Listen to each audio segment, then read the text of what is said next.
Dan berikutnya pemirsa kita akan simak beberapa agenda ekonomi dari Asia dan data soal neraca perdagangan Singapura di bulan Oktober dan pemesanan mesin inti Jepang secara month-on-month di bulan September.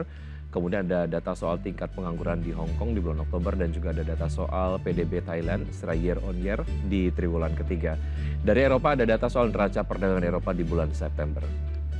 Dan berikutnya pemirsa kita akan simak agenda emiten yang menarik untuk kita cermati dari layar televisi yang Anda dapat saksikan saat ini. PACK akan menggelar RUPS, kemudian ASA SCMA MPXL akan menggelar DPS dividen tunai interim, Aksio X dividen tunai interim, dan FWCT cum dividen tunai interim. Berikutnya kita akan simak pembukaan dari Bursa Asia. Untuk bursa-bursa utama Asia di pagi hari ini, pemirsa dibuka mix dengan Nikkei dibuka melemah 0,47% di level 38.462, STI Singapura dibuka menguat 0,12% di level 3.749, Kospi Korea dibuka menguat 2,54% di level 2.478, sementara Hang Seng Hong Kong dibuka menguat 0,87% di level 19.595.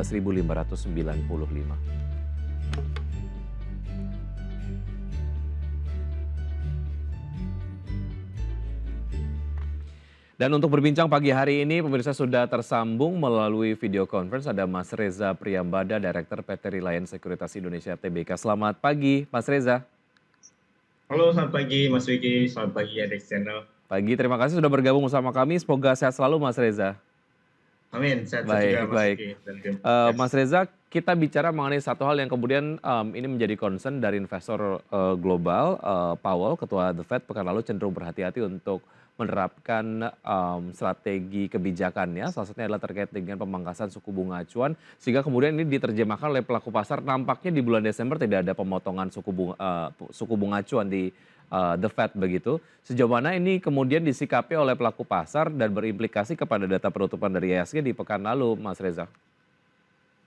Iya, baik, terima kasih Mas Wiki. Ya, jadi kalau kita lihat setiap kali apa yang menjadi komentar dari The Fed ya, baik itu Powell maupun dari The Fed di sejumlah negara bagian itu akan menjadi perhatian pelaku pasar kan gitu. Nah, apalagi dengan terpilihnya Trump kemarin, banyak yang optimis bahwa perekonomian Amerika Serikat itu bisa kembali mengalami peningkatan. Nah, terus kemudian di sisi lain juga kalau kita lihat dari komentar The Fed di pekan lalu ya, itu bahwa The Fed itu kan menegaskan ya bahwa penyempitan ruang untuk memangkas suku bunga lanjutan, terus kemudian juga dengan melihat sejumlah rilis ekonomi yang dianggap mulai menunjukkan ada perbaikan, sehingga terkesan The Fed itu seperti mengerem untuk memangkas tingkat suku bunga lanjutannya gitu. Nah, ini boleh dikatakan kontra dengan pernyataan sebelumnya nih, di mana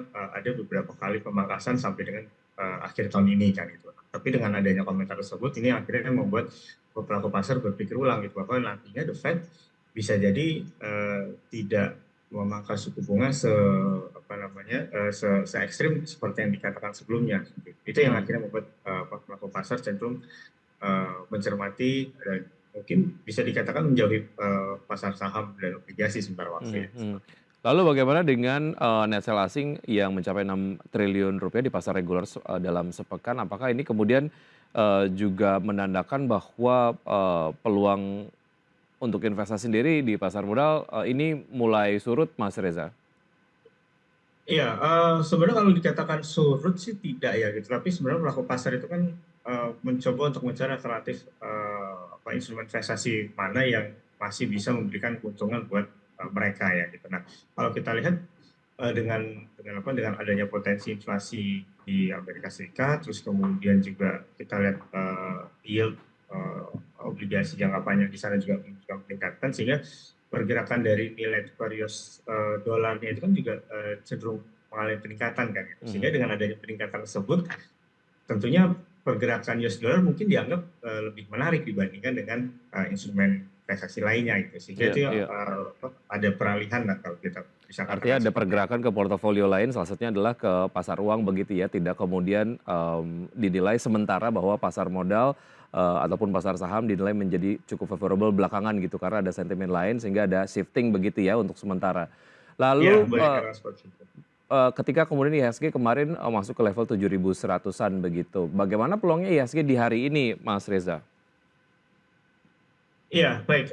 Kalau kita lihat pergerakan IHSG di hari ini, tentu yang kita harapkan kan adalah pergerakan dari IHSG bisa cenderung terbatas ya penurunannya ya. Apalagi kalau kita lihat dari pergerakan chart IHSG, itu kan IHSG terus mengalami penurunan dari semenjak menyentuh level tertingginya sempat ke berapa ke 7.900, kemudian sempat tertahan di 7.500, kemudian sempat mengalami kenaikan kembali ke 78, tapi akhirnya terus mengalami pelemahan sampai dengan terakhir penutupan itu di level 7 berapa kemarin di 7.160-an kan seperti itu. Nah, ini yang kita lihat batasan support ISG selanjutnya yang harus ditahan adalah di level antara 7.025 sampai dengan 7.085. Baik, yang menarik Mas Reza, tadi kemudian kita sempat saksikan informasi di news flash bahwa kebutuhan terkait dengan emas batangan Antam ini meningkat, tapi kemudian stoknya tidak ada begitu ya. Ya, ya. Dan kalau kita lihat Antam sendiri juga anjlok 5%. Bagaimana Anda melihat pergerakan ini dan sejauh mana pergerakan ataupun fluktuasi dari emas global begitu ini juga mempengaruhi pergerakan dari harga Antam kemarin yang anjlok 5%? Iya, ini mungkin ada kaitannya lagi dengan pergerakan nilai tukar US dollar ya. Jadi Hmm, ketika pergerakan dari nilai tukar US dollar itu mengalami kenaikan, ya seperti yang tadi Mas Vicky sampaikan ya gitu, ada shifting ke pasar uang, sehingga akhirnya pasar komoditas dan pasar saham itu cenderung mengalami tekanan kan. Gitu. Nah ini yang akhirnya membuat pergerakan di harga kontrak emas atau gold itu mengalami penurunan gitu. Nah eh, pelaku pasar tentunya akan mencermati gitu. Ketika harga komoditas turun, emiten-emiten mana nih yang paling berpengaruh gitu. Nah, selama ini kan kalau pergerakan harga emas itu kan identik dengan pergerakan harga saham Antam ya, gitu. ya. Walaupun mungkin ada beberapa saham lainnya ya gitu seperti PSAB, HRTA, terus kemudian juga saham lainnya. Nah, tapi karena dianggap Antam memiliki market cap yang cukup besar sehingga pelaku pasar langsung merespon negatif pergerakan harga saham dari Antam. Baik, ketika Antam terkoreksi 5% sangat signifikan, apakah ini kemudian menjadi sebuah momen yang tepat untuk bisa masuk ke Antam dengan harga yang murah, Mas Reza? Atau Anda tunggu momen dulu terkait dengan fluktuasi harga emas dunia sendiri? Iya, kalau dilihat dari pergerakan harga saham Antam ya yang melemah cukup dalam di hari Jumat kemarin ya, bahkan menyentuh batas support kita ya di 14 berapa namanya 1450. Kemarin kan ditutup di 1400 kan, artinya kan berada di bawah target support kita. Nah, sebenarnya menawarkan level entry yang cukup menarik ya gitu. Nah, Hmm, tapi dari sisi sentimen itu sebenarnya belum cukup mendukung gitu Mas untuk hmm, pembalikan arah dari Antam. Jadi ada baiknya memang kita menunggu momentum berita positif dari emas, katakanlah misalkan kalau ada pemberitaan misalkan terkait dengan hmm. peningkatan permintaan terhadap emas gitu. Nah, itu mungkin bisa dijadikan momentum untuk pembalikan arah dari komoditas emas dan mungkin kita bisa uh, apa namanya bisa ada aksi beli Baik. di saham Antam ini ya. Baik, artinya sejauh ini masih direkomendasikan wait and see terlebih dahulu, walaupun masuk festive season ya di akhir tahun ya, Mas Reza, Antam belum tepat untuk masuk. Iya, karena kita memang melihat secara momentum dari pemberitaan yang ada memang belum cukup mendukung kan, Mas. Kecuali Baik, kalau baik. memang ada berita positif dari harga kontrak emas, ini mungkin bisa memberikan dukungan cukup kuat terhadap pergerakan harga saham dari Antam itu. Baik, yang menarik yang juga kita akan bahas di segmen berikutnya adalah terkait dengan perubahan jajaran direksi di Garuda Indonesia. Sejauh mana ini kemudian Oh iya, dapat menjadi sebuah sentimen yang mungkin cukup menjadi concern juga pelaku pasar dan bagaimana rekomendasi Anda terhadap GIA di perdagangan ya. hari ini. Kita akan bahas usai jeda berikut ini Mas Reza dan Bursa. Tetap bersama kami akan segera kembali. Terima kasih Anda masih bergabung sama kami pemirsa dan saya masih berbincang bersama Mas Reza Priyambada, Direktur PT Reliance Sekuritas Indonesia Tbk. Satu hal yang kemudian tidak kalah menarik menuju ke akhir pekan lalu Mas Reza terkait dengan pergantian Direktur Utama di GIA yang kemudian digantikan oleh mantan PLT Dirut Lion Air begitu. Sejauh mana ini menjadi sebuah perbincangan yang cukup hangat dan seberapa implikatifkah perubahan jajaran direksi Garuda Indonesia ini terhadap strategi investasi ataupun mungkin rekomendasi-rekomendasi pelaku pasar Mas Reza terhadap GIA? Iya, baik, terima kasih Mas. Iya, jadi kalau kita lihat memang eh, adanya pergantian di jajaran direksi maupun komisaris BUMN itu kan memang itu ya hak prerogatif dari Kementerian BUMN ya. Nah, tapi bagi kita pelaku pasar kan yang kita lihat adalah apakah pergantian tersebut memberikan nilai tambah atau nilai positif atau tidak terhadap eh, kinerja operasional maupun keuangan ke depannya. Nah, tentu kita berharap dengan adanya pergantian ini kan memberikan eh, apa namanya semangat baru, warna baru ya untuk Garuda untuk bisa lebih baik lagi kinerjanya.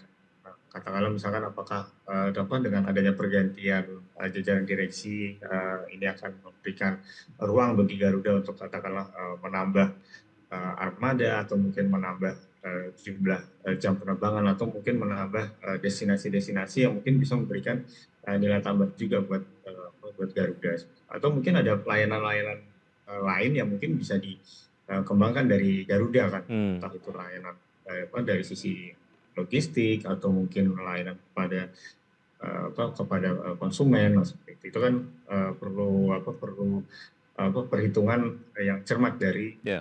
jajaran direksi yang baru ya. Dan diharapkan secara akumulatif dapat memberikan implikasi positif terhadap kinerja dari Garuda Indonesia begitu ya. Dan kalau Ya, itu yang kita, diharapkan sih. ya itu harapannya begitu. Kalau kita lihat konteksnya di pergerakan GIA sendiri di pekan lalu, Mas Reza melemah 1,72%. Ini bisa diterjemahkan seperti apa Mas Reza? Apakah pelaku pasar kemudian em, apa ya, masih punya harapan terkait dengan kinerja Garuda pasca pergantian kepemimpinan ini atau seperti apa? Iya, tentu yang dilihat oleh pelaku pasar kan adalah dengan adanya pergantian ini pelaku pasar sebenarnya masih apa ya masih wait and see lah gitu, masih wait Hmm. and see kalau boleh kita katakan seperti itu. Kira-kira jajaran direksi yang baru ini akan membawa Garuda seperti apa sih gitu. Nah, apalagi Mhm. apa dirut yang menggantikan Pak Irfan itu kan berasal dari maskapai tetangga lah gitu Ya. dari Lion Air kan gitu. Nah, ini pelaku pasar juga masih mencermati kan itu apakah nanti Garuda itu katakanlah skop bisnisnya itu akan dijadikan seperti Lion atau mungkin dia bisa membawa warna tersendiri buat Garuda gitu makanya Baik. dia terlepas dari pengalaman beliau sebagai PLT di Lion tapi mungkin bisa memberikan warna tersendiri buat Garuda ya kenapa enggak kan gitu itu Hmm. justru yang itu dinantikan oleh pelaku pasar sih langkah-langkah strategis itu sih. Baik, dan jangan lupa juga kita kemudian punya target dari pemerintah sendiri untuk menekan harga tiket pesawat. Salah satunya adalah mungkin terkait dengan harga tiket Garuda Indonesia yang banyak kemudian dikeluhkan oleh masyarakat, harganya kemahalan tiketnya begitu ya. Mungkin dengan adanya direktur utama yang baru juga dapat mendukung narasi pemerintah tersebut ya, Mas Reza ya. Iya, justru itu dari item-item cost-nya itu kan. Hmm.